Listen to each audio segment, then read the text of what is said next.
Hello everyone, Manav this side, hope you are doing great. आप सभी का अपने यूट्यूब चैनल में बहुत बहुत स्वागत है।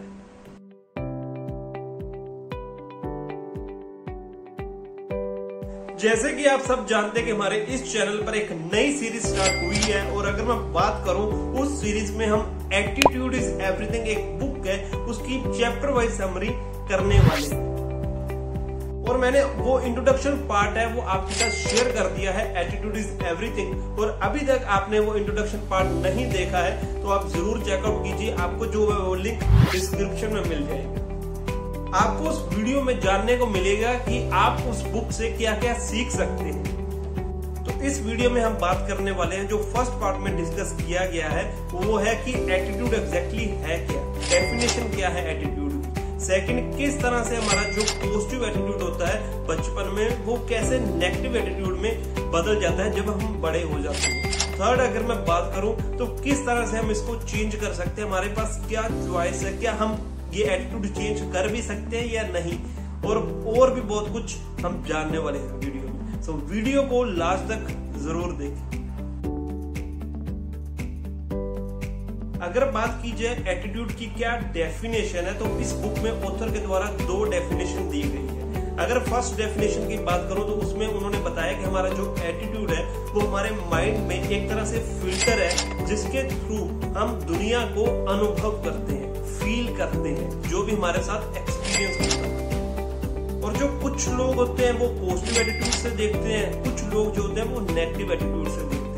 हम ये भी समझते हैं जो पॉजिटिव एटीट्यूड वाले पर्सन है वो किसी सिचुएशन को कैसे देखते हैं, और अगर मैं बात करूं नेगेटिव एटीट्यूड वाले पर्सन वो कैसे देखते हैं। कुछ एग्जाम्पल है उससे अच्छे से समझते हैं। अगर इस चीज को एग्जाम्पल से समझा जाए तो किसी पर्सन को अगर काम दिया जाए तो वो जो नेगेटिव एटीट्यूड वाला पर्सन होगा वो इस तरह से सोचेगा मैं ये नहीं कर सकता, और दूसरी साइड अगर कोई पॉजिटिव एटीट्यूड वाला पर्सन होगा तो वो इस तरह से सोचेगा कि मैं ये कर सकता हूँ। और जो दूसरी एग्जांपल की बात करूं, जो नेगेटिव एटीट्यूड वाले पर्सन होते हैं ना वो हमेशा प्रॉब्लम के बारे में सोचते हैं, लेकिन अगर मैं बात करूं पॉजिटिव एटीट्यूड वाले पर्सन हमेशा उस प्रॉब्लम को कैसे सोल्व किया जाए उसके बारे में सोचते हैं।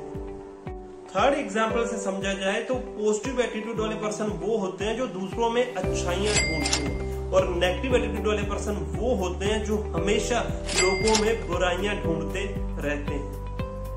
आई होप सो आपको ये क्लियर हो गया होगा कि पॉजिटिव एटीट्यूड वाला कैसे सोचता है और नेगेटिव एटीट्यूड वाला कैसे सोचता है।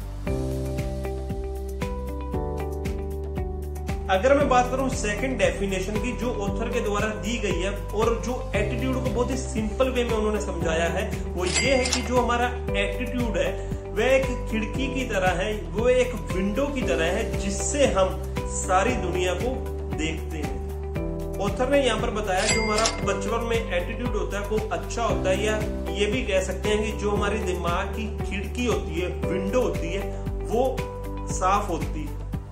ऑथर ने इस चीज को समझाने के लिए एक एग्जाम्पल के साथ शेयर किया है, वो ये है कि कभी आपने छोटे बच्चे को नोटिस किया होगा, वो हमेशा हंसता रहता है, वो हमेशा कुछ ना कुछ नया सीखता रहता है। अब यहाँ पर ऑथर ने एक एग्जाम्पल दी है बच्चे की जो अभी चलना सीख रहा है। आप उसके एटीट्यूड की कल्पना कर सकते हैं कि उसका किस तरह से एटीट्यूड होगा। जब वो बच्चा चलना सीखता होता है तो वो लड़खड़ा कर गिर जाता है, तो वो क्या करता है।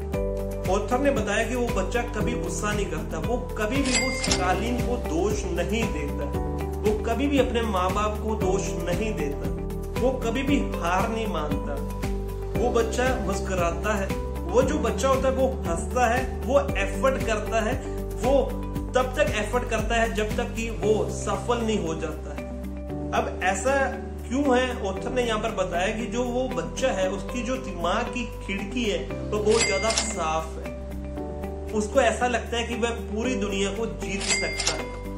आई होप सो आपको यहाँ पर क्लियर हुआ होगा कि किस तरह से हमारा जो एटीट्यूड है वो बचपन में पॉजिटिव होता है। अब जानते हैं कि ऐसा क्या हो जाता है कि जो हमारा पॉजिटिव एटीट्यूड बचपन में होता है वो जब हम बड़े हो जाते हैं हमारा एटीट्यूड है वो नेगेटिव हो जाता है। उसके क्या रीजन है उसके बारे में जानते हैं। फर्स्ट पॉइंट की बात करूं तो ऑथर ने यहाँ पर बताया जो हमारे माता पिता होते हैं, जो हमारे टीचर होते हैं, जब वो हमारी आलोचना करते हैं तो इस वजह से हमारी जो दिमाग की खिड़की होती है वो बंद हो जाती है। सेकंड पॉइंट की बात करूं तो हमारे दोस्तों के द्वारा हमारा मजाक उड़ाया जाता है, इस वजह से जो हमारी खिड़की है वो मैली होनी स्टार्ट हो जाती है। थर्ड पॉइंट में उन्होंने डिस्कस किया कि दूसरों के द्वारा हमें ठुकराए जाने पर हमारी जो खिड़कियां होती हैं वो अस्वच्छ हो जाती हैं और इस वजह से हमारी जो खिड़कियां होती हैं वो निराशा से ढक जाती हैं। ऑथर ने यहाँ पर बताया कि सबसे बड़ी समस्या ये है कि इन कारणों की वजह से हमारी जो खिड़की है वो मैली हो जाती है और हम इसका उपाय नहीं करते, इसका सल्यूशन नहीं निकालते और हम पूरी जिंदगी इसी मैली खिड़की के साथ अपना जीवन जो है वो गुजारते हैं। अब सब इससे क्या होता है कि जो हमारा जोश होता है वो कम होना स्टार्ट हो जाता है और जिस वजह से हम डिप्रेशन में जाना या बोल सकते हैं कि हम नेगेटिव एटीट्यूड में जाना स्टार्ट कर देते हैं।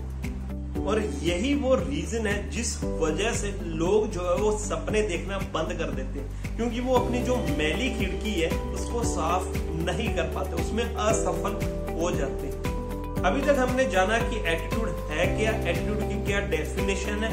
दूसरा हमने जाना कि किस तरह से हमारा जो पॉजिटिव एटीट्यूड बचपन में होता है वो कैसे नेगेटिव एटीट्यूड में कन्वर्ट हो जाता है, उसके बारे में जाना। अब थर्ड पॉइंट में हम जानते हैं कि क्या हम सच में अपने एटीट्यूड को खुद बदल सकते हैं। डेफिनेटली अगर मैं बात करूं, हम अपने एटीट्यूड को, अपनी खिड़कियों को साफ कर सकते हैं। दूसरे लोग हमें मोटिवेट जरूर कर सकते हैं, लेकिन हमें अपना काम खुद ही करना होगा, अपनी खिड़कियों को, अपने एटीट्यूड को खुद ही बदलना होगा। अब यहाँ पर आपके पास दो ऑप्शन है। क्या बात है सर, क्या बात है सर, क्या बात, ये बात है। फर्स्ट हमारे पास ऑप्शन ये है कि जो हमारा एटीट्यूड है या बोल सकते हैं जो हमारी खिड़कियां हैं उसको इस तरह से ही, उसके शीशे हैं वो मैले रहने दीजिए और उन शीशों से ही आप अपने जीवन को धुंधला देखते रहिए। फर्स्ट ऑप्शन तो आपके पास ये है। अब ऐसा अगर आप करते हैं तो क्या क्या हो सकता है उसके बारे में जानते हैं। फर्स्ट अगर मैं बात करूं इससे क्या डिसएडवांटेज होगा, जो भी आप काम करेंगे उसमें आपको अच्छा रिजल्ट आए ये आप एक्सपेक्ट नहीं कर सकते और इस वजह से आप हमेशा नेगेटिव और निराश ही रहेंगे और आप अपने जीवन में कभी भी खुश नहीं रह सकते। दूसरा ऑप्शन आपके पास ये है कि जो आपका एटीट्यूड है वो नेगेटिव है उसको पॉजिटिव कर लेते हैं, या बोल सकते हैं कि जो वो शीशे हैं खिड़कियों के उसको साफ कर लेते हैं, तो आप अपने जीवन में खुश और अगर मैं बात करूं जो भी आप करना चाहते हैं उसको हासिल कर सकते हैं। ऑथर ने यहाँ पर बताया कि डेफिनेटली आप ये चीज सोच रहे होंगे कि क्या मैं सच में अपना एटीट्यूड बदल सकता हूँ, इतनी मेरे में शक्ति है या नहीं। और आप ये भी सोच रहे होंगे कि आपके लिए ये बोलना बहुत ही आसान है, लेकिन यदि आप मेरी सिचुएशन में होते, जिस तरह से मैं प्रॉब्लम फेस कर रहा हूँ उस तरह से आपके सामने वो प्रॉब्लम आती तो आपका जो एटीट्यूड है वो भी अच्छा नहीं होता। आप डेफिनेटली इस चीज के बारे में इस तरह से सोच रहे होंगे। तो इस बार भी ऑथर ने बहुत अच्छा आंसर दिया है, एक एग्जाम्पल से समझते हैं। ऑथर ने बताया कि मान लेते हैं कि आपकी लाइफ में बहुत बड़ी प्रॉब्लम चल रही है जिस वजह से आप बहुत ज्यादा तकलीफ में हैं। हो सकता है कि आपके जीवन में मुश्किल दौर चल रहा हो। ऑथर ने यहाँ पर बहुत ही अच्छे से क्लियर किया है कि हाँ आपके अंदर ही वह शक्ति है जिसके थ्रू आप अपना एटीट्यूड है वो बदल सकते हैं। हाँ ये बोल सकते हैं कि ये इतना आसान नहीं है, लेकिन फैक्ट यही है कि आपके पास चॉइस है, आप पॉजिटिव एटीट्यूड रखना चाहते हैं या नेगेटिव एटीट्यूड रखना चाहते हैं। अब ऑथर ने यहाँ पर एक एग्जाम्पल दी है, जो बुक है मैड सर्च फॉर मीनिंग के जो ऑथर है विक्टर फ्रैंकल, उनके बारे में उन्होंने बताया है कि किस तरह से उन्होंने इस धरती पर रहकर नर्क झेला है। ऑथर ने उनके बारे में बताया कि वो ना ही जीवित रहे बल्कि लाखों लोगों की इंस्पिरेशन भी बने। उनकी कहानी शेयर करते उन्होंने बताया कि जो विक्टर फ्रैंकल है उन्होंने कैदी की तरह आतंक की पीड़ा सही है, मृत्यु शिविरों में रहे हैं। वो ऑथर ने बताया कि उनके माता पिता, भाई और उनकी पत्नी जो है वो इन्हीं मृत्यु शिविरों में मृत्यु हो गई उनकी। हर दिन उनको जो भूख है, ठंड का सामना करना पड़ता।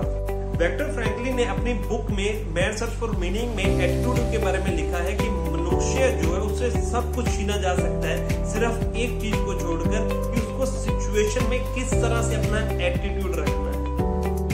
उन्होंने बताया कि इतनी यातना सहने के बाद, इतना अपमानित होने के बाद, अगर डॉक्टर फ्रैंकलिन और उनके साथ के जो कैदी हैं वो अपने एटीट्यूड को चूज कर सकते हैं, उनमें इतनी योग्यता है, तो हम किस तरह से दावा कर सकते हैं कि हम अपने एटीट्यूड को चूज नहीं कर सकते।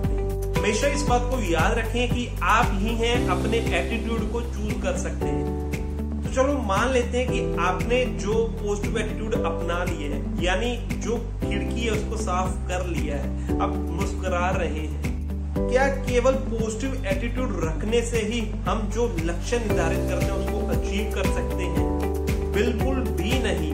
एक सफलता हासिल करने के लिए पॉजिटिव एटीट्यूड रखना ही काफी नहीं है। और भी बहुत ज्यादा सिद्धांत होते हैं जिसको आप आने वाली वीडियोस में जानने वाले, और उन सब को फॉलो करके ही आप एक सफलता हासिल कर सकते हैं, अपने लक्ष्य को हासिल कर सकते हैं। ये बात इम्पोर्टेंट है कि अगर आपका एटीट्यूड पॉजिटिव होगा तभी आप दूसरे आने वाले चैप्टर्स को अच्छे से समझ सकते हैं, क्योंकि हमारे जीवन में जो सक्सेस की कहानी स्टार्ट होती है वो हमारे एटीट्यूड से स्टार्ट होती है और एटीट्यूड पर आकर ही खत्म होती है। तो आने वाले नेक्स्ट पार्ट में हम उनके बारे में जानने वाले हैं। सो दोस्त, अगर आपको ये वीडियो अच्छी लगी तो वीडियो को लाइक करें, कमेंट करें, शेयर करें, और चैनल में अगर आप नए हैं तो चैनल को जरूर सब्सक्राइब कर लें। आपके लिए गुड न्यूज ये है कि मेरे साथ अगर आप पर्सनली कनेक्ट होना चाहते हैं तो मेरा आपको जो है, मैंने एक टेलीग्राम चैनल जो है वो क्रिएट किया है, अब मेरे साथ मेरी कम्युनिटी में आ सकते हैं। तो नीचे डिस्क्रिप्शन में आपको लिंक मिल जाएगा। तो मिलते हैं नेक्स्ट वीडियो में, तब तक के लिए कुछ नया सीखते रहिए और हैप्पी लर्निंग और थैंक यू सो मच।